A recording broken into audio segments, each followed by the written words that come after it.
Ya, vamos a comenzar, siendo las 10:04. Muchas gracias a todos por la puntualidad.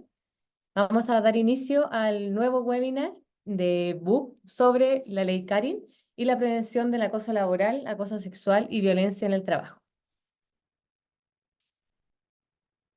Bueno, me presento, mi nombre es Macarena Labra, yo soy Program Manager de los módulos de cultura de BUC y hoy tengo el honor de tener a dos grandes acompañantes y panelistas.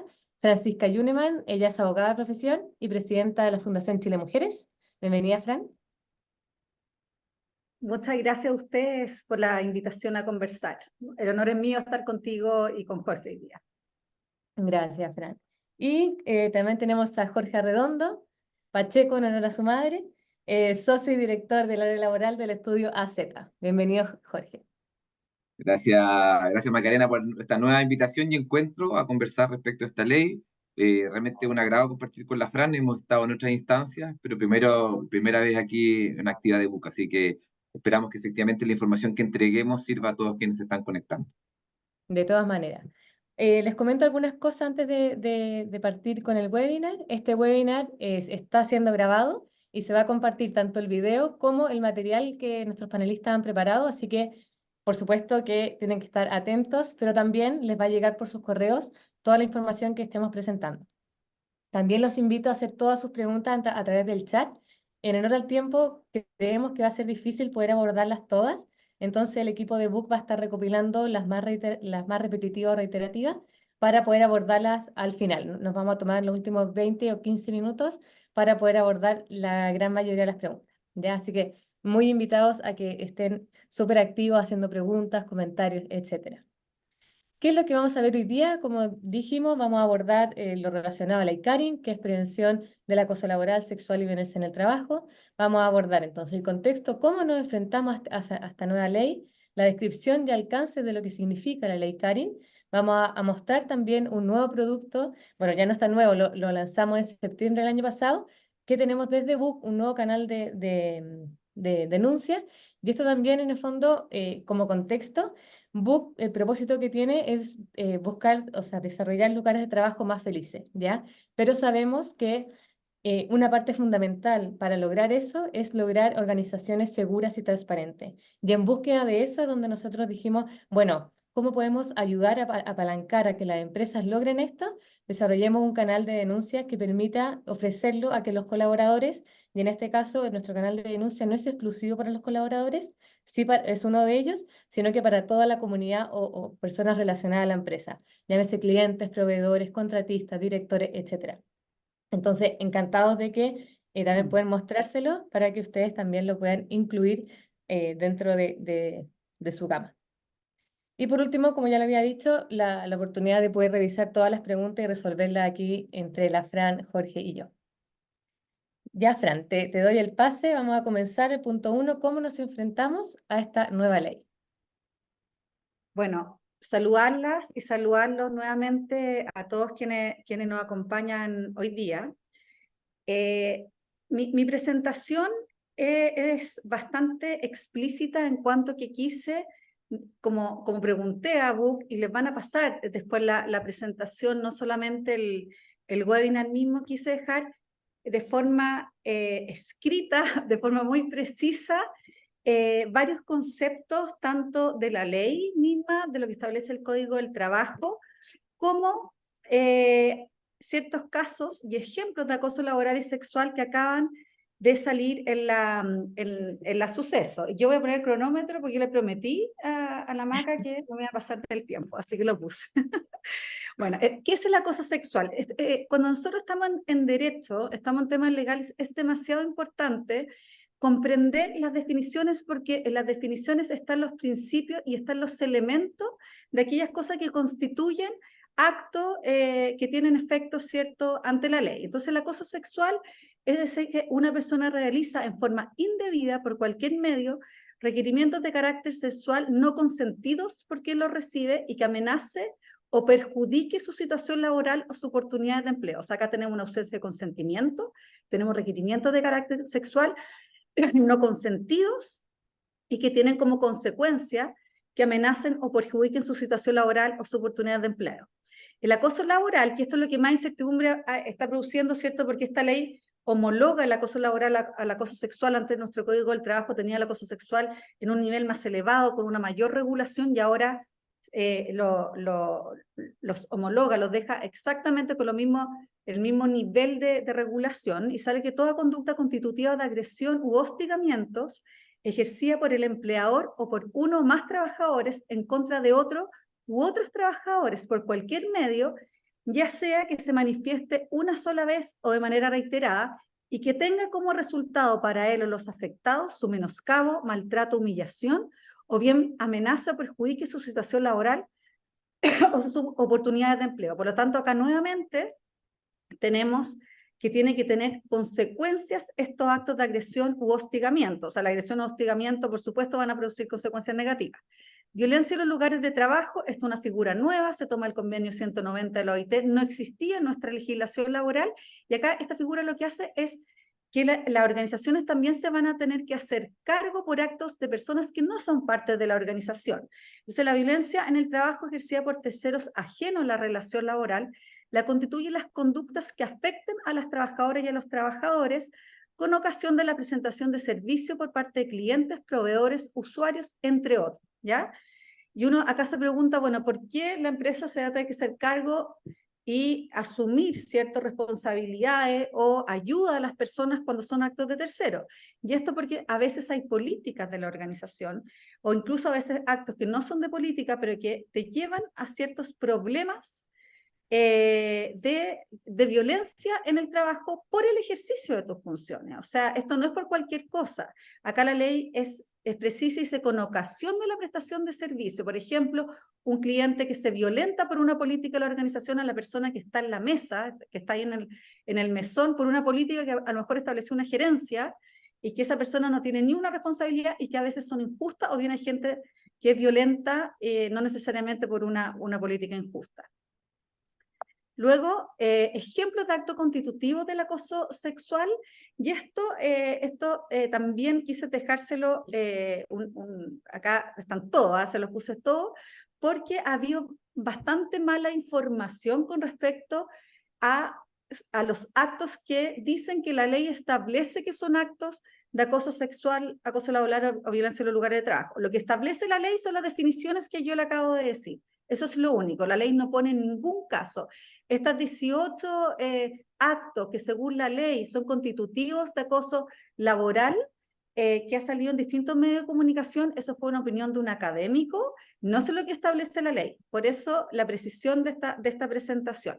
Pero la circular de la Superintendencia de Seguridad Social establece algunos ejemplos, ¿ya? Y cuáles son ejemplos que la suceso nos pone como constitutivos de acoso sexual: enviar mensajes o imágenes sexualmente explícitos o participar en acoso o coerción sexualizada a través de plataformas digitales sin el consentimiento del destinatario, ofrecer recompensas o beneficios a cambio de favores sexuales o amenazas con consecuencias negativas ante la negación, presionar a alguien para que realice una actividad sexual en contra de su voluntad mediante amenaza, manipulación u otros medios, contacto o comportamiento sexual no deseado o no consensuado, incluyendo contacto físico, roce contra alguien, pellizcos, besos deliberados no deseados. En general, cualquier requerimiento de carácter sexual no consentido por la persona que lo recibe. Estos son ejemplos, pero acá yo les quiero hacer una advertencia. Hay ejemplos que pone el suceso que no solamente son constitutivos de acoso sexual, que son estos requerimientos de carácter sexual no consentidos por quien lo reciben, que perjudiquen o amenazan su relación laboral o sus oportunidades de empleo, sino que también puede ser constitutivo de delito, ¿ya? Como el abuso sexual, como una violación. El abuso sexual es cuando ya hay contacto íntimo, digamos, no consentido con la persona afectada, y en ese caso la empresa, y esto sí lo establece la ley, tiene la obligación que cuando recibe esa denuncia, por eso van a tener que ser personas muy capacitadas en estos temas, en los canales de denuncia, y se da cuenta que está ante un caso no solamente de acoso sexual, sino que también ante un caso de abuso sexual que está ya no en el Código del Trabajo, sino que en nuestro Código Penal, tiene que decirle que ella no solamente sufrió un acoso sexual, o él, sino que también sufrió un abuso sexual, o eventualmente incluso podríamos llegar a un caso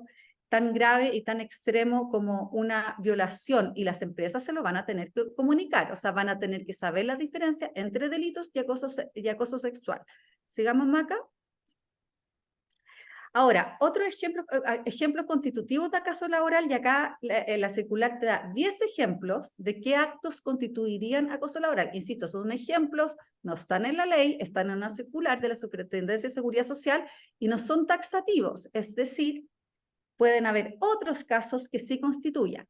Jugar el desempeño de un trabajador de manera ofensiva, ¿ya? Aislamiento, cortar o restringir el contacto de una persona con otras, privándola de redes de apoyo social, ser aislado, apartado, excluido, rechazando, ignorando, menospreciando, ya sea por orden de un jefe o por iniciativa de los compañeros de trabajo, el uso de nombres ofensivos para inducir el rechazo o condena de la persona, usar lenguaje despectivo, insultante para despreciar o degradar a alguien, hacer comentarios despectivos sobre la apariencia, inteligencia, habilidades, competencia profesional o valor de una persona.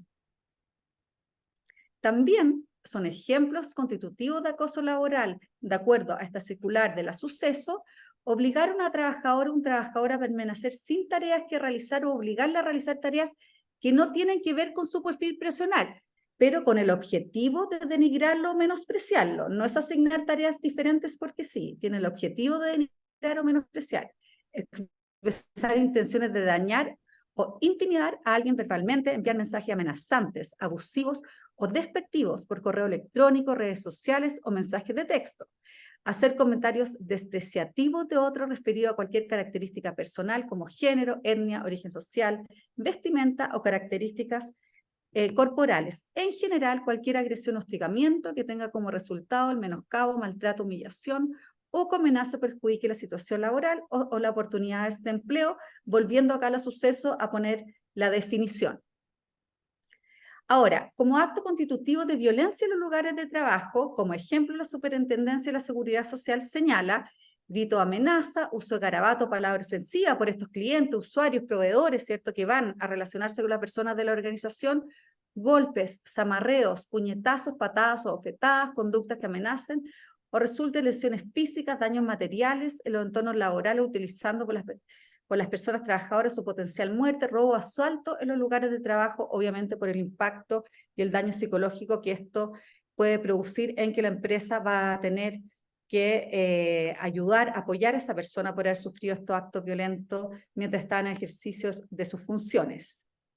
Estos, insisto, son lo que yo le acabo de decir, son solamente ejemplos que establece la Superintendencia de Seguridad Social en una circular, no están explícitos en la ley, y en la ley solamente tenemos estas 3 definiciones que yo lo di, que es muy importante para no generar esta confusión que se ha producido. Entonces, ¿cuáles son los principales cambios para las empresas? Primero, la prevención, capacitar al 100% de las personas. Esto hay que tener el deber de capacitar en prevención como en el sentido amplio, es decir, no solamente un grupito, sino que al 100% se homologa el acoso laboral al sexual a través, ¿cierto?, de que ya no se requiere reiteración, a través del procedimiento de investigación, sanciones, etcétera, que ahí Jorge va a ahondar en eso. Se crea la figura de violencia en los lugares de trabajo, que ya acabamos de explicar tanto en su definición como en los casos de la Superintendencia de la Seguridad Social, y la perspectiva de género. ¿Y qué es la perspectiva de género? Esto es algo que produce bastante inquietud, y ahora nosotros pasamos, Maca, a la siguiente diapositiva, y acá esta circular de la Superintendencia también nos da ciertas luces, nos dice que la perspectiva de género permite considerar en la gestión preventiva la existencia de un impacto de género en las oportunidades, roles o interacciones sociales de las personas, considerando las relaciones de poder asimétricas en la sociedad.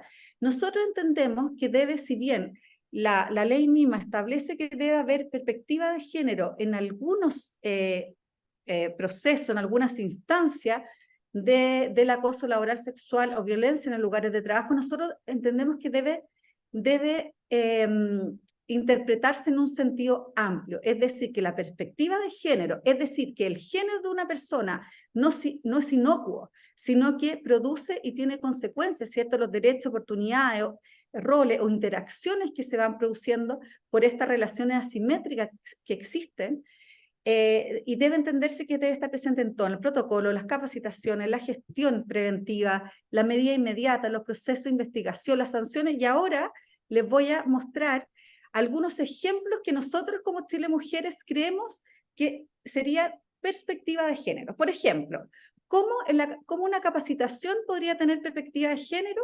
Con casos que asuman las diferentes realidades y actos de acoso de mujeres y hombres en los lugares de trabajo, porque las capacitaciones van a tener que, ¿cierto?, ser a través de casos concretos. O sea, si bien uno lo puede capacitar en el término conceptual, legal, general, también va a tener que tener bajadas concretas, y eso sí va a tener que asumir estas diferentes realidades y actos que sufren en acoso de manera distinta los hombres y las mujeres en los lugares de trabajo.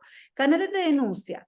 Nosotros creemos que la recepción de las denuncias debe ser por equipo mixto compuesto por hombres y mujeres para no desestimar denuncias, porque cuando solamente un hombre recibe esa denuncia, hay una tendencia a desestimar algunos actos como constitutivo de acoso laboral o sexual o violencia en los lugares de trabajo. Por lo tanto, nosotros creemos que el canal de denuncia podría tener una perspectiva de género a través de este equipo mixto que recepciona. Medidas inmediatas, que las medidas inmediatas no perjudiquen a la víctima. Por ejemplo, el teletrabajo, porque raramente esta medida inmediata para proteger a la persona que tiene la obligación de la empresa a tomar, que dice, oiga, no van a tener contacto, ahí nosotros decimos, entonces la mujer se va a teletrabajar, porque se tiende a vincular la adaptabilidad laboral con la mujer. Pero resulta que esa mujer, que es la denunciante, la potencial víctima, a lo mejor, ese que se prueba, quiere seguir presencial, no quiere ella desvincularse e invisibilizarse a través del teletrabajo. Por lo tanto, ojo con la medida inmediata. Investigación y sanción, un comité imparcial con representación equitativa de género. Eso nosotros creemos que son ejemplos de cómo la capacitación, canales de denuncia, medida, etcétera, podría tener perspectiva de género. Ahora, ¿están las empresas preparadas? Y acá yo les quiero mostrar a grandes rasgos unos datos. Ustedes pueden descargar el informe de equidad empresarial y buen gobierno corporativo que lanzamos Chile Mujeres, Instituto de Directores y la OIT en enero de este año. Yo a grandes rasgos lo voy a decir, de las 80 empresas más grandes en este informe, con los datos que tuvimos, 10 no consideraban en nada lo que el acoso, el 35% y 32% de las organizaciones no estaban capacitando en acoso laboral y sexual respectivamente. En el 52% de la empresa había tenido denuncia de acoso laboral, el 37,5% tuvo denuncias de acoso sexual. Esto no es una mala noticia, porque las denuncias por sí mismas pueden ser un indicador de que las personas están confiando en los canales de denuncia de las organizaciones y se están atreviendo a mostrar estos casos. Y luego, a través de este estudio de opinión que hicimos para el Día del Trabajo, que junto con CADEM, las víctimas de acoso sexual, claramente hay una brecha de género. Tenemos un 11% de mujeres que dicen haber sufrido acoso sexual, un 4% de hombres, y ahora, si es que nos vamos al acoso laboral, vemos que no hay tanta brecha de género. Un 37% de las mujeres dice haber sufrido acoso sexual y un 40% en los lugares de trabajo. Y en la denuncia de acoso nosotros vemos que las mujeres, solamente el 20% está denunciando, y vemos que las mujeres mayores de 55 años son las que menos denuncian, y a la vez en las diapos anteriores, que ustedes van a poder revisar con calma, vemos que esas mujeres mayores de 55 son las que más han sufrido, por ejemplo, acoso sexual, las que menos están denunciando. Por lo tanto, en las generaciones más jóvenes vemos menos incidencia de estos actos y mayores denuncias, lo que significa que vamos por buen camino, el cual se va a reforzar a través de esta ley. Y mi última invitación es: mídanse, es necesario medirse para gestionar. Nosotros tenemos un instrumento de acoso Chile Mujeres, nos pueden escribir a contacto@chilemujeres.cl, porque para gestionar hay que medirse a través de indicadores, cómo están en el cumplimiento de la ley, cómo se están preparando para esta ley y cómo están en buenas prácticas. 15 minutos con 26 segundos, Maca. Gran, te pasaste. Precisa. No, de verdad que muchas gracias, muy valioso y creo que aquí todos nuestros oyentes comparten conmigo que es muy valioso poder tener en concreto qué actos sí son considerados y cuáles no, porque también al momento, bueno, nosotros lo hemos conversado también antes, al momento de capacitar, también es importante decir, oye, esto se considera y esto no, ¿ya? Jorge, te doy la palabra. Vamos a ver, descripción y alcance de la ley Cari. Sí, muchas gracias, Maca. Yo espero tener la misma disciplina que tuvo la Fran en sus 15 minutos con 25 segundos, así que también estoy tomando acá el tiempo de forma más artesanal porque estoy con un papelito, no con el teléfono. Pero bueno, en primer lugar, la idea obviamente es complementarnos con lo que señaló la Fran. Desde mi lado, desde un punto de vista legal, yo ya he tenido la oportunidad en otras instancias de hablar de ley Carín, entonces respecto de la audiencia que tenemos, obviamente me interesa no repetir, sino que cada vez ojalá entregar nueva información, teniendo en cuenta lo siguiente, para quienes nos están escuchando. El día de ayer salió y se masificó por redes sociales y que no lo tenga puede acceder en la página web de la Dirección del Trabajo o si no me escribe directamente a mí, a mi correo, lo voy a dejar después en el chat. Salió el dictamen interpretativo de la Dirección del Trabajo respecto a la ley Carín, es un dictamen que tiene 25 hojas y que estaba siendo esperado respecto a una ley que entra en vigencia el 1 de agosto de este año. Yo creo que eso es bien bueno tenerlo claro, que estamos hablando de una ley dictada, pero que aún no entra en vigencia y lo que estamos haciendo es adecuándonos al contenido de esa ley, porque en mi concepto es de las leyes más relevantes durante el año 2024, por lo que voy a señalar a continuación. Además de entonces tener el dictamen de la ADT, que salió en el día de ayer, tenemos esta circular de la Superintendencia de Seguridad Social, que es la que mencionó también la Fran, disponible también en la página web de la Superintendencia de Seguridad Social.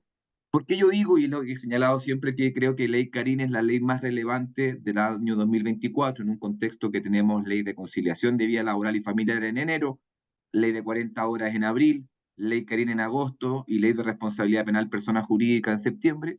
Porque es un cambio cultural y un cambio de estándar en la forma de relacionamiento de las organizaciones, en la forma en que el empleador se hace cargo de cierta problemática, en que su primera respuesta no es el despido, sino que su primera respuesta va a tener que ser la investigación, porque así se lo encomienda la ley, donde en esa investigación tiene un rol que adoptar, su rol es la imparcialidad, es la confidencialidad, es una perspectiva de género en la investigación, y con personas que mantienen su relación laboral vigente, a la cual hay que adoptar medidas de resguardo, y que el día de mañana potencialmente pueden seguir conviviendo en conjunto. Porque Ley Carín tiene dos focos. Tiene un foco en la prevención y tiene un foco en la investigación. Yo le voy a agregar un tercero que es más adelante, pero tiene dos focos, prevención e investigación. No, ¿qué tenemos en prevención ahí, Maca? En la prevención, el empleador tiene un deber de resguardo de la vida y salud de los trabajadores, tanto de los trabajadores directos como también de los trabajadores indirectos en un régimen de subcontratación. Y en esa lógica, Ley Carín lo que le encomienda al empleador, y en los primeros aspectos de los cuales hay que avanzar, y la circular de la Superintendencia de Seguridad Social nos ayuda en ese contexto, es en pesquisar los riesgos a los cuales están sujetos los trabajadores en estos tres fenómenos, en estas tres figuras, que son el acoso laboral, el acoso sexual y la violencia en el mundo del trabajo. Han existido opiniones de autores que pueden discrepar o no con el contenido de la ley, si la reiteración era un elemento necesario o no de habérselo sacado el acoso laboral. Esas son discusiones, creo yo, más bien técnicas, pero para el foro en el que estamos hoy día lo importante es que tenemos una ley vigente y obligatoria, y que en el foco de la prevención le dice a la empresa, usted es titular, usted es el responsable de detectar esos riesgos. El empleador, como responsable y como titular de esa obligación, en la lógica de la prevención puede sentar a la mesa, por llamarlo de alguna manera, a todos quienes cree que pueden ser relevantes que le entreguen información para romper las brechas en tener claridad de cuáles son los riesgos inherentes a la gestión que llevan a cabo sus trabajadores.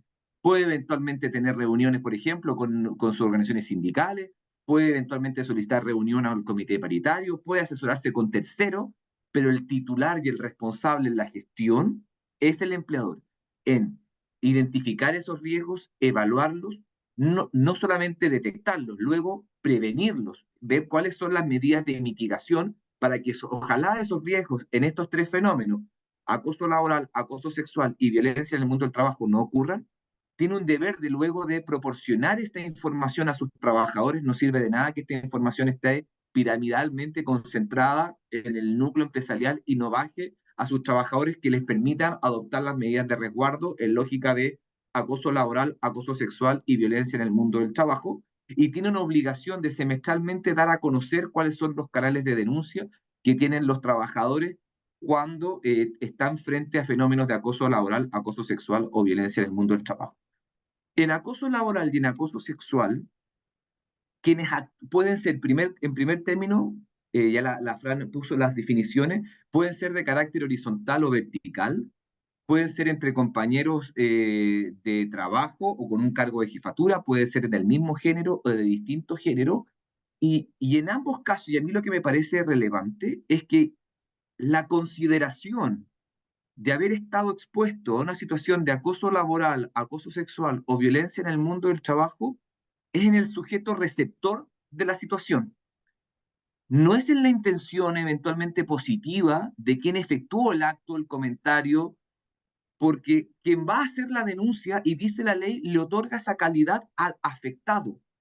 El afectado, es decir, ese trabajador que pertenece a la organización, es el que considera que eventualmente se ve expuesto a una situación de acoso laboral, acoso sexual o violencia en el mundo del trabajo y que falló en cierto modo la prevención.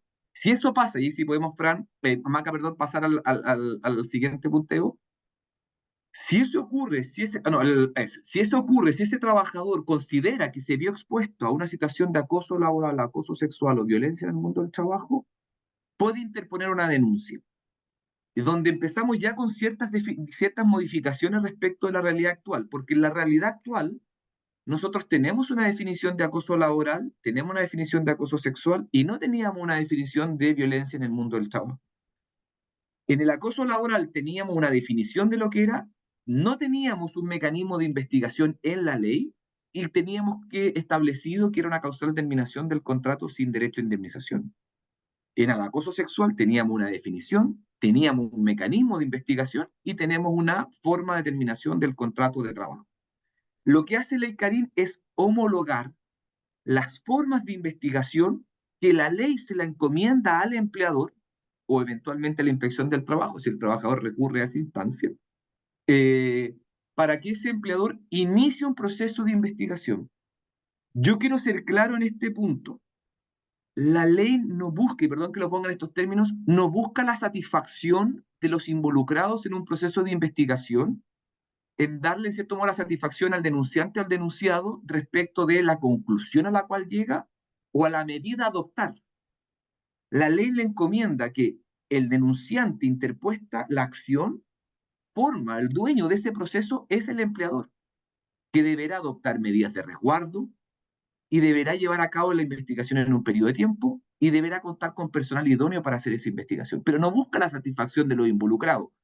Entonces, eventualmente puede generar insatisfacción un proceso de investigación en cuanto a las conclusiones, al resultado. Más aún, si cuando se interpone la denuncia en contra de alguien y esa persona considera que no es responsable de los hechos que se le están imputando, esas personas potencialmente, si no es el despido la causal que se aplica, va a seguir conviviendo en la organización. Y eso lo quiero llevar después al tercer punto, que yo creo que un tercer pilar de la ley, que no está contemplado, pero yo que lo establezco como recomendación.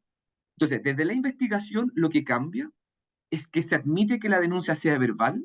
En la ley vigente a junio del 2024, en la lógica de acoso sexual, la denuncia tenía que ser por escrito por parte del afectado. Esta denuncia verbal que la recibe tiene un deber de escrituración de la denuncia, del contenido de la denuncia. La ley no regula, o más bien no dice qué pasa si, porque la ley lo que dice es que escriturada la denuncia por parte de quien la recibe, donde los cargos de jefatura representan al empleador, por tanto es muy importante la capacitación a los cargos de jefatura respecto de cómo reaccionar, debo obtener la firma del denunciante. Bueno, problemáticas que pasan es, bueno, ¿qué pasa si el denunciante no quiere firmar esa denuncia que me manifestó de forma verbal, que yo escrituré, que luego le paso para que me firme y no quiere hacerlo? La ley no lo regula. Mi interpretación es que en ese caso hay denuncia igual, porque si no, hubiese carecido de sentido contemplar a la denuncia verbal como un mecanismo para poner en marcha el aparataje institucional y no hubiésemos quedado con la misma lógica que existe actualmente de exigir denuncias escritas. Por tanto, de esa problemática, mi interpretación es que la firma no es el trámite esencial para dar lugar al inicio de la investigación. Entonces, tenemos la denuncia verbal, tenemos la denuncia por escrito, que el denunciante puede escoger que si se la hace el empleador o la hace directamente la inspección del trabajo. Si se la hace el empleador, para este tiene una obligación y tiene una opción. La obligación que tiene el empleador cuando le llega la denuncia es adoptar las medidas de resguardo respecto de los involucrados, es decir, del denunciante y del denunciado. Por eso, la ley no contempla la viabilidad de una denuncia anónima ante este escenario, porque no permite hacerse cargo de una investigación, porque no permite eventualmente adoptar medidas de resguardo. Nada quita que de una lógica de compliance ante una denuncia anónima se genere una respuesta para darle un cauce eventualmente a esa denuncia. Pero desde lógica de ley Karim se requiere la denuncia del involucrado. Y involucrado admitiría eventualmente dos interpretaciones, o la persona directamente afectada por el acto de requerimiento, por ejemplo, de contenido sexual no consentido, o la discusión que se ha planteado es que si un tercero presencia esta situación, puede denunciarla. Mi interpretación es que el aparataje institucional de ley Karim surge y es a partir de que el afectado que recibe el acto de acoso sexual o acoso laboral o de violencia en el mundo del trabajo es esa persona la que presenció la situación o la que, más bien, la que percibió y vivió la situación, la que puede dar legitimidad al inicio del proceso de investigación.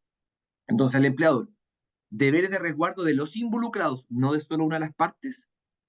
Esas medidas de resguardo no requieren consentimiento del trabajador, esa es mi interpretación.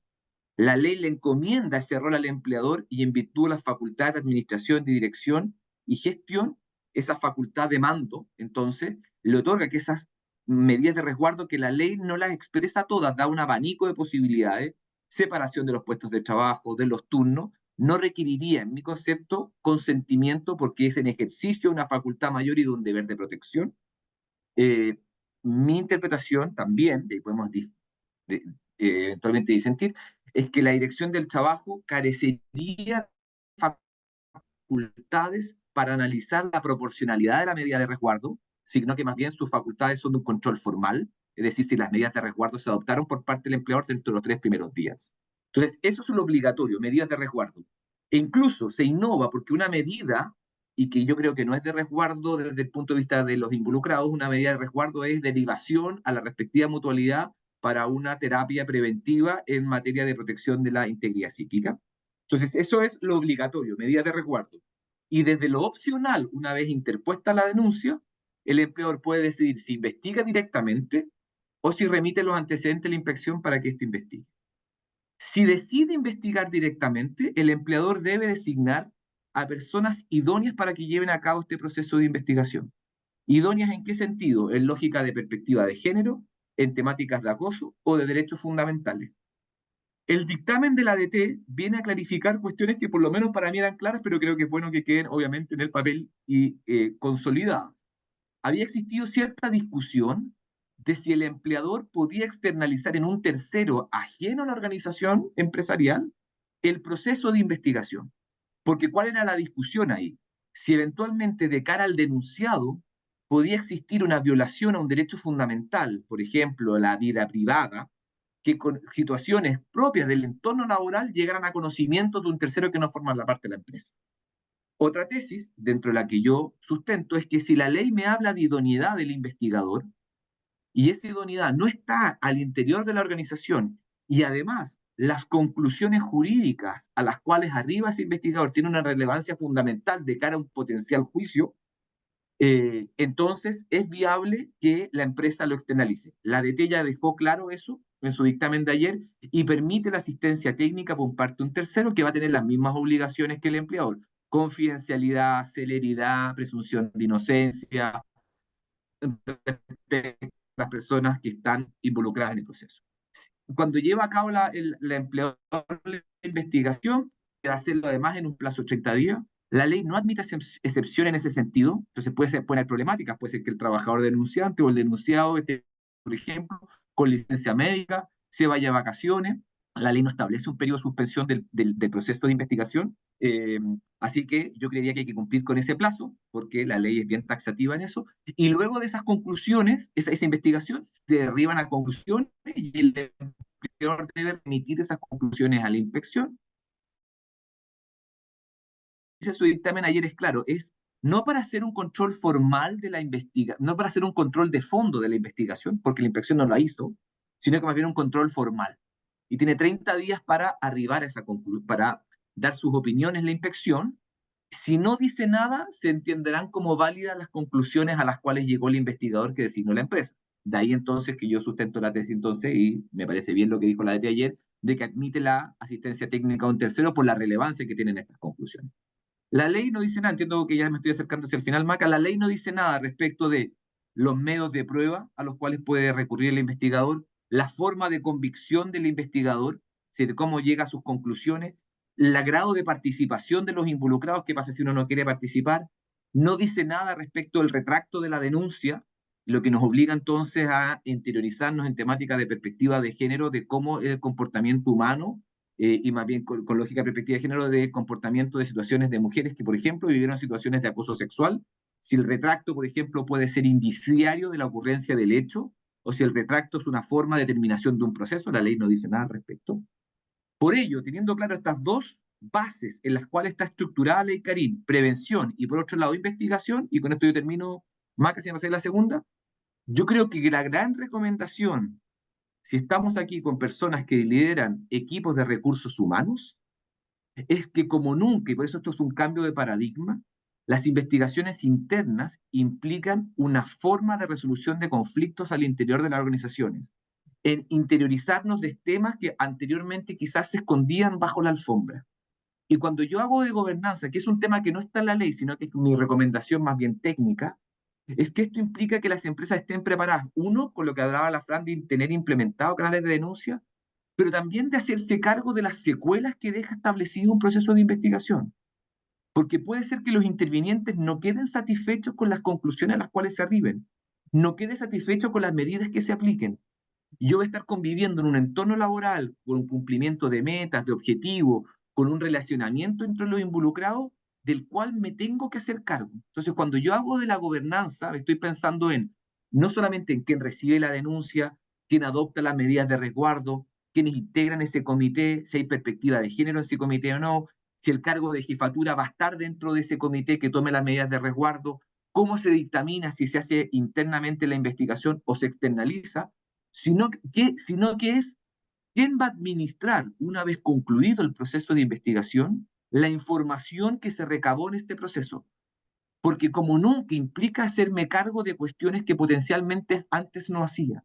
Y por eso para mí es un cambio de paradigma ley Karin, porque no solamente me obliga a investigar que los empleadores y resolver un conflicto con personas con relación laboral vigente, sino que también hacerme cargo para que en una especie de círculo virtuoso no tenga que esperar una próxima denuncia para recién intervenir. Entonces, cuando yo hablo de gobernanza, y mucho de lo que estamos trabajando con nuestros clientes es efectivamente la forma en que vamos a encauzar estas temáticas de problemas que tenemos, donde el problema es parte de la habitualidad. Y, por ejemplo, y con esto termino, si alguien estuvo con medidas de resguardo separado de sus funciones un periodo de tiempo durante 30 días en que le fue acusado de una cierta actuación, y la investigación arroja que esa persona no es culpable, por tanto, laboralmente hablando, es de qué forma vamos a eventualmente reincorporar a este trabajador a sus funciones al día 31, por llamarlo de alguna manera, entendiendo que pasó un tren por su vida, en el cual se vio expuesto a una serie de situaciones, bueno, ¿de qué manera vamos a convivir? Y con el denunciante, la denunciante pasa exactamente lo mismo. Entonces eso es lo que quiero abordar efectivamente con Ley Karin y agregar nuevos elementos a este conversatorio en que estamos con la Fran, para siempre ir ojalá marcando las nuevas realidades y desafíos que tienen las empresas con este tema. Creo haber Buenísimo. abarcado Maca en el tiempo, no lo tomé porque Genial. estoy con mi papelito, Te pero pasaste por 2 segundos, 29, 2 minutos, 29 segundos, Jorge. se me quitan en mi próxima invitación. Buenísimo. Para dar después espacio a las preguntas y que no nos pase mucho, me quiero ir directo a la demo. Como yo les contaba, Book en su afán y en el propósito de crear lugares de trabajo más felices, aquí me va a salir, estoy de pantalla completa, busca crear un canal de denuncia en donde le permite tanto a los colaboradores o cualquier persona relacionada a la empresa declarar comportamiento inadecuado, etc. Entonces, esto se les va a compartir. como ya es un material que ustedes van a tener a disposición, voy a aprovechar los minutos para irme a la demo. Acá a los administradores ya se va a disponibilizar una URL que es pública. ¿Ya? ¿Qué quiere decir eso? Que aquí cada empresa va a determinar dónde va a disponibilizar esta página web, ya este formulario. Y por eso digo que depende del alcance que le quiere dar cada empresa, porque hay empresas que dicen, oye, yo en esta primera instancia lo quiero disponibilizar solamente para los colaboradores. En ese caso, yo recomendaría, esto a modo personal, dejarlo, por ejemplo, como un link de acceso público, solamente para los colaboradores, que esté, por ejemplo, aquí. Entonces, así solamente, dado que Book es una plataforma de uso interno, lo van a poder hacer clic, ¿ya? Hay otras empresas que lo quieren disponibilizar, como yo ya he dicho anteriormente, para clientes, proveedores, contratistas, directores, entonces lo podrían disponibilizar en su página web. ¿Y por qué? Porque en ninguna parte del proceso al denunciante o a cualquier persona que quiere generar una denuncia le va a solicitar credenciales de Book, ¿ya? Esta es, en el fondo, para mantener la confidencialidad del proceso, este va por un carril aparte. ¿Qué quiere decir? Que, por ejemplo, un colaborador que quiere denunciar a su jefatura, no va a quedar registro en su ficha, ¿ya? Eso también es súper importante mencionarlo porque hay muchos colaboradores que dicen, pucha, como esa quizá, ¿quién va a saber, quién va a tener acceso a esta denuncia? Solamente el comité, ¿ya? Y obviamente el comité, como ya lo dijo la Fran y Jorge, deben ser personas capacitadas, expertas en esta materia. Este es un formulario bastante sencillo, pero súper robusto en el alcance que tiene. En este se permite que la denuncia sea anónima o no, porque obviamente no está solamente adecuado para la ley Karen, sino que para muchos otros tipos de denuncia. Entonces va a depender del caso. Tipo de denuncia, acá nosotros disponibilizamos un formulario bastante extenso. Aquí a modo de ejemplo, para aprovechar el tiempo, yo lo completé rápidamente. También aquí tenemos distintas opciones de la persona relación con la empresa, qué relación con la empresa tiene, dónde sucedió, cuándo, describe el hecho. Acá es un formulario que va a ser tan extenso o tan corto dependiendo de lo que necesite el denunciante. Persona objeto de la denuncia, ya nos dijo la Fran y Jorge que es necesario que estén ambas partes identificadas para poder llevar a cabo una buena investigación, las medidas de separación, etcétera. Y los adjuntos, obviamente, para llevar a cabo una investigación se necesita evidencia, material de apoyo, etcétera. Una vez que el denunciante envía la denuncia, aquí ojalá que no me pida nada más porque ya como lo tenía, le van a entregar al denunciante unas credenciales que son únicas y repetibles. Ya acá le hacemos harto hincapié para que descarguen estas credenciales porque esta le va a permitir poder hacer seguimiento. Entonces, aquí, seguir denuncia. Entonces, aquí, por ejemplo, yo como denunciante olvidé subir un archivo, que es muy importante para evidenciar. Entonces yo puedo entrar todas las veces que quiera y puedo llevar una conversación asincrónica manteniendo este proceso de confidencialidad. No tengo que ir a la oficina de tal persona, no me tengo que exponer a mandarle un correo que quizás lo puede ver otra persona o a través de teléfono, etc. Este canal de denuncia, ser digital, permite varias cosas. Primero, cuida el proceso de confidencialidad porque si bien la ley no exige que tenga que ser un canal digital, el canal digital sí otorga muchos beneficios en comparación con otros, ¿ya? Obviamente la confidencialidad, en no tener que yo enfrentarme presencialmente para declarar lo que me está pasando, etcétera, ¿ya? También te permite llevar una conversación asincrónica y poder hacer seguimiento a esta denuncia. Entonces aquí el denunciante puede ver por escrito toda la denuncia que completó en el formulario y en actividad va a poder llevar esta conversación asincrónica. Solamente a modo de ejemplo, puede escribir lo que necesite, puede seguir subiendo todos los archivos que necesite y publica. Ya de esta manera va llevando esta conversación. Por otra parte, el administrador va a ingresar a canal de denuncia y va a encontrar ay, perdón, estoy aquí. Y va a encontrar que tiene una nueva denuncia. Va a ingresar a ella y va a encontrar la misma información que el denunciante completó en el formulario. Obviamente va a poder descargar toda la evidencia y va a poder también poder dejar muchas gracias por la confianza, por ejemplo, y va a poder comenzar la investigación. Ya va a poder dejar, va a poder llevar a cabo la investigación, va a poder dejar los antecedentes, la conversación, etcétera. Acá también es importante, también para velar por la confidencialidad, no se muestra quién está respondiendo, ya también porque muchas veces en el proceso puede ser que efectivamente tras una investigación se lleva a cabo que tal persona fue culpable, pero quizás a cabo de la investigación de la evidencia se lleva a cabo lo contrario, y tampoco la idea es que se lleven represalias contra la persona que lo llevó a cabo la investigación, ¿ya? Entonces, eso porque nos quedan 10 minutos, los invito a todos, voy a dejar el mail de Upselling para que conozcan en profundidad el canal de denuncia. Como yo les digo, cumple con la ley Karin, pero no es exclusivo para la ley Karin. Jorge nos comentaba también que en septiembre entra en vigencia la ley de responsabilidad penal, ¿cierto? Entonces también responsabilidad de los directores, de lo alto ejecutivo. Entonces también, en línea con lo que conversamos, este 2024 toma una relevancia muy importante el tomar conciencia y el hacer un cambio cultural de los procesos que están a cabo dentro de nuestras organizaciones, y los canales de denuncia permiten alinear, permiten sanar, permiten llevar a cabo una organización mucho más sana y transparente.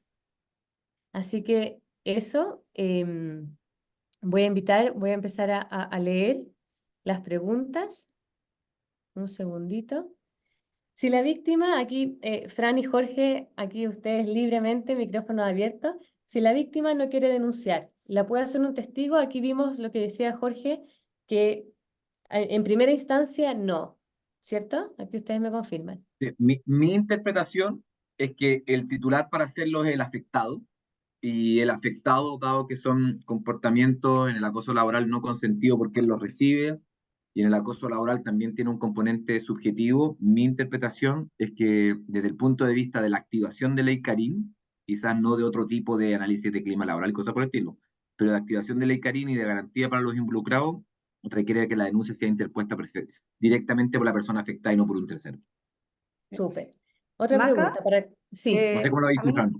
sí, no, perdón, a mí me gustaría, con respecto a eso, es un tema bien importante. Salió, de hecho, en el último comité redactiva, que es la comunidad de empresas, de las cuales Buque es parte, que están comprometidas con trabajar sistemáticamente la igualdad de género, la diversidad, la inclusión. En el último comité que tuvimos salió este tema.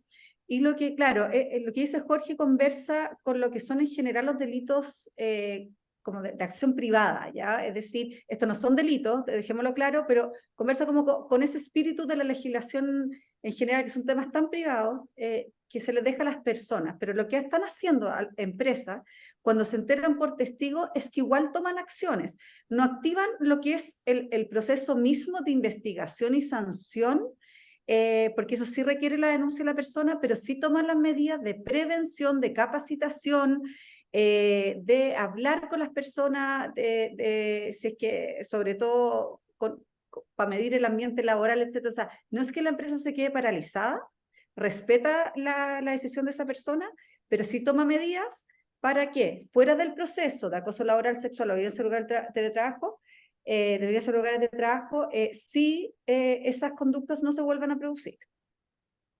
Y por eso yo súper. mencionaba el tema de la gobernanza, es decir, que Sí. esto vas a tener que tener claro efectivamente los caminos que se gatillan ante información que te va llegando.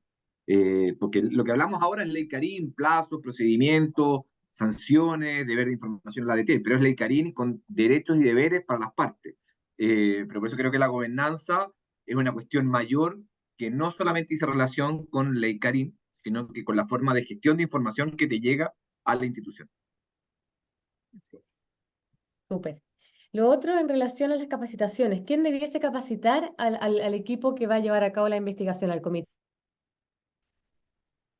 Eh, a ver, la ley lo que dice es que si el empleador decide investigar, el investigador debe tener una idoneidad en tres tipos: en temáticas de acoso, perspectiva de género y derechos fundamentales, eh, que permita entonces algún tipo de acreditación respecto de la idoneidad de ese investigador, donde además, dado lo que hablamos anteriormente, se admite la externalización o la asistencia técnica por parte de un tercero que no forma parte de la empresa.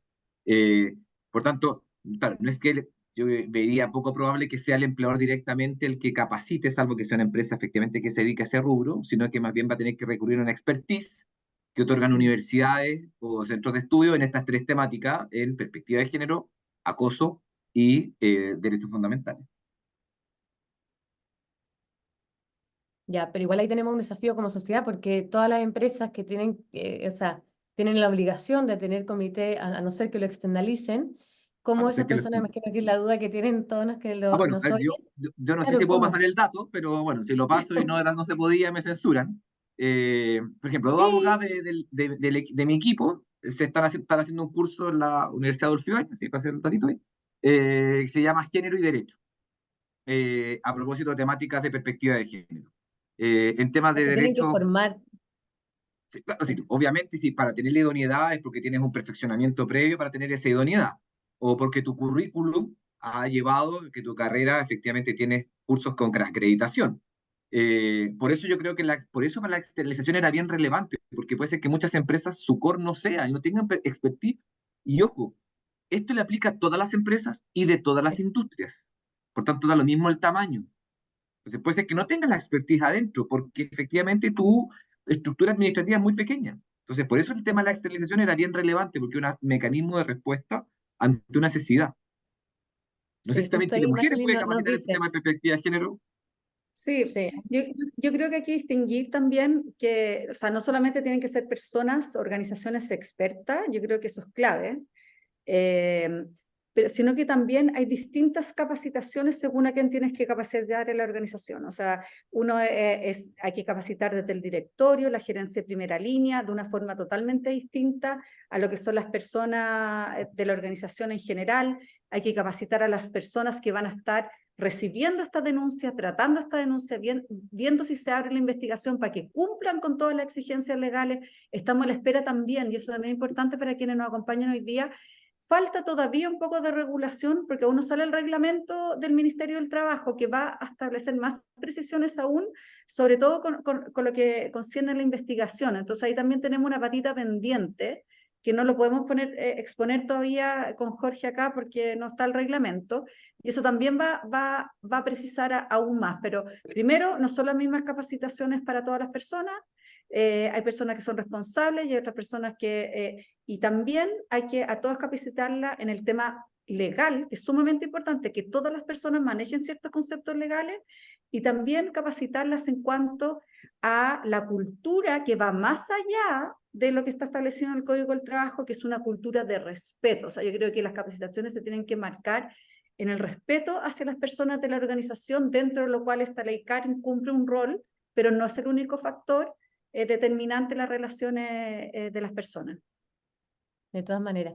Fran, tú comentabas que dentro de lo que indica la ley, el 100% de la organización debe estar capacitada y también las empresas deben informar semestralmente, o sea, 2 veces al año, cuáles son sus canales de denuncia. Sobre el primer punto, eh, cuando llegue el 1 de agosto, ¿existe un porcentaje de la empresa que debe estar ya capacitada o qué plazo tienen para capacitar al 100%? Mira, que sea el 100% es algo que nosotros interpretamos como Fundación Chile Mujeres, en el Ya. sentido que tanto la perspectiva de género se debe interpretar en un sentido general y no solamente, por ejemplo, para la investigación. Y también la capacitación también se tiene que interpretar en un sentido general de capacitar al 100% de las personas. No es que la ley te diga usted va a pero es lógico, porque en el fondo, y además que tienes que capacitar de acuerdo no solamente a la jerarquía, por decirlo de alguna forma, de otra organización, sino también a las funciones y roles dentro de una organización. En una empresa tú puedes tener personas, ¿cierto?, que están en una obra, en una faena, en la industria misma, ahí en la planta, y otras que están en la gerencia, en una oficina. Te fijas, hay industrias son con mucha presencia femenina, hay otras con muy poca presencia que son muy masculinizadas.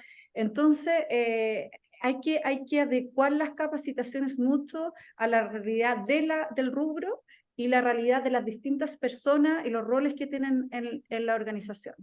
Ahora, que de aquí al 1 de agosto, el 1 de agosto empieza a regir la ley. No es que de aquí al 1 de agosto las empresas van a tener que cumplir con la ley, van a tener que empezar a aplicar la ley. Y ahí me gustaría, en fondo, yo por lo menos, Jorge, interpreto que si no tienen el 100% de las personas capacitadas, pero comienzan el 1 de agosto a capacitar, estarían plenamente en cumplimiento de la ley, obviamente, porque antes de eso Sí, no la obliga. claro, yo creo que ahí mencionado varias cosas, Frank, y me parece bien complementarla en el sentido siguiente. Uno, los cargos de jefatura. Cualquier persona que tenga gente a su cargo representa a la empresa. Si ahí Sí. no nos perdamos, la empresa no es el presidente del directorio, el directorio del gerente general o la primera o segunda línea. Cualquier persona, efectos laborales, que tenga jefe y entregue instrucciones diariamente o habitualmente, esa persona representa al empleador. Por tanto, la capacitación y el efecto cascada en la información a esos cargos de jefatura y modelar su comportamiento con lógica de ley Karin es sumamente relevante. Uno. Dos, la ley indica que efectivamente, incluso el dictamen ayer de la ADT, que los reglamentos internos van a tener que actualizarse antes de la entrada en vigencia el 1 de agosto para contemplar lo que hizo relación con los mecanismos de investigación. Y si no están actualizados el 1 de agosto, las investigaciones va a hacer la ADT mientras tanto. Ojo, DT que no le rige el plazo de los 30 días y DT que no ha aumentado su dotación. Y las personas con relación laboral vigente y con medidas de resguardo que se mantienen vigentes mientras dura la investigación. Entonces, ojo con los efectos que tiene la actualización de los reglamentos para llevar a cabo los procesos de investigación. Y también hay un artículo transitorio que dice a propósito de las investigaciones que existían ya antes de la ICARIN, siguen su curso, no cambian al nuevo estándar después del 1 de agosto. Y a propósito de lo que dice la Fran, efectivamente, esta capacitación, este deber semestral, lo más relevante es que tenga ya la prevención al 1 de agosto lista. Si no puedes recién el 1 de agosto empezar a identificar los riesgos, porque Mm. ese supuestamente deber de resguardo lo tienes que tener incluso desde hoy, pero desde el 1 de agosto eso ya es ley. Entonces, cualquier investigación, cualquier denuncia que te llegue después del 1 de agosto se remite ya bajo lógica de ley Karin y habrá que ver cómo está contemplado en tu reglamento interno o no, asociándolo a lo que dijo el dictamen de la DT en el día de ayer. Oye, ese dictamen es bien importante porque te aclara un poco más los plazos con respecto a la pregunta que hiciste. O sea, de aquí al 1 de agosto va a tener que estar ya el reglamento, el protocolo nuevo en los reglamentos internos de la empresa. Eso es clave. Lo tienen que trabajar ya, claro. Pero haciendo presente un temita, que no tenemos todavía la resolución del Ministerio del Trabajo que Claro, fije las directrices de los procedimientos de investigación en cuanto a, claro. ahora, nada quita que tú ya puedas avanzar. Estamos avanzando yo con nuestros clientes en temáticas de revisar y establecer un flujograma de intervención ante investigaciones, pero habrá que después complementarlo con la resolución del Ministerio, que ojalá no salga el 31, que ojalá no salga el último día antes de que entre en vigencia el ICANN, pues si no no vamos a tener tiempo para actualizar. O sea, nosotros esperamos que salga esta semana, Jorge, el reglamento, porque si no, ¿cómo la Eh, empresa van a estar preparadas de aquí al 1 de agosto? Imposible. yo soy solo un speaker, no tengo ese nivel de injerencia, pero Vamos a reclamar. Oigan, nos pasamos, otros estamentos los tienen. Yo lamentablemente soy solo un colaborador del derecho del trabajo. oye, nos pasamos en la hora, así que quiero agradecerle, Francisca, Jorge, por la valiosa información, la forma de contarnos, de expresarnos todo su conocimiento y visión sobre el tema. Me encantaría que aprovechen la oportunidad de despedirse de de la gran audiencia que tenemos, así que muchas gracias a todos los que nos acompañaron.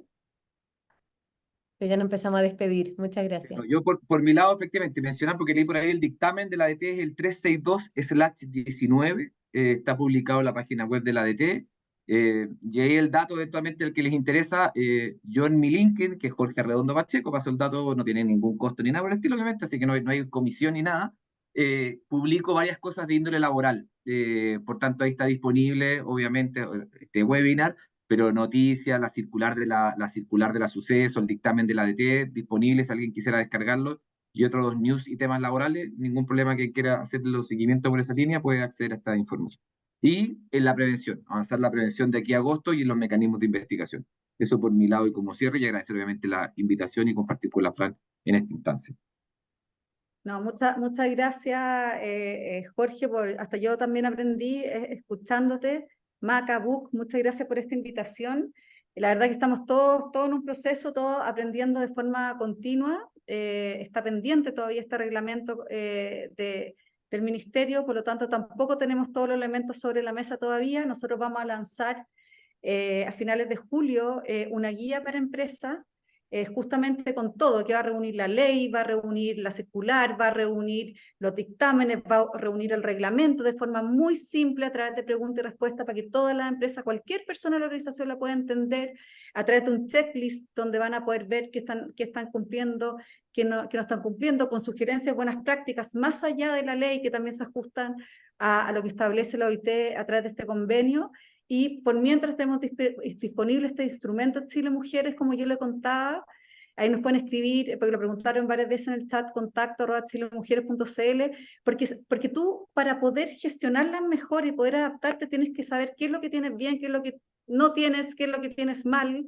Por ejemplo, nosotros no hemos tocado empresas que han tenido canales de denuncia anónima, sobre todo algunas multinacionales, porque tienen directrices de otros países que no conversan en nada con la legislación chilena. Entonces, las multinacionales tienen que tener especial cuidado en la aplicación de la ley de acoso, porque cumplen con estándares de afuera y tienen que cumplir con la ley chilena, y aquello que va por sobre la ley chilena en cuanto a buenas prácticas lo pueden asumir.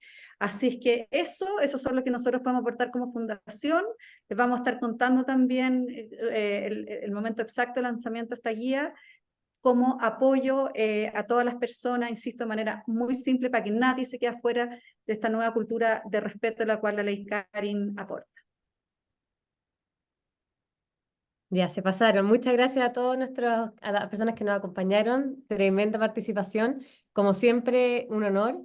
Y este tema da para tanto, así que esperamos verlos pronto, en otra oportunidad. Muchas gracias, que esté muy bien, nos Muchas gracias, vemos. Maca. Adiós, Fran, nos vemos. Muchas Que esté bien. gracias. Chao. Y a Adiós, todos que chao. nos acompañaron, un abrazo grande.